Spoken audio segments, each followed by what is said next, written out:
Hello everyone, welcome to our YouTube channel. On today's video, we will be learning how to log into your TikTok account. Before starting today's tutorial, please subscribe our YouTube channel and hit the bell icon to receive notifications. Now, to log into your TikTok account, first of all, tap open TikTok app on your phone. Now, on the bottom right corner, you can see a small icon with your profile. Tap on the icon.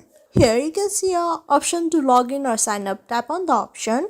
Now select the account you want to log into if it is present here, or tap on add existing account. The account we want to log into is here. Tap on the account. You can also log into your TikTok using your phone number if you tap on the phone option, but in this video we will be using our email address to log in. Tap on email or username. Now type your password and tap on login. You have now successfully been logged into your account. I hope this video helped you learn how to log into your TikTok account. Do like and leave a comment in the comment box.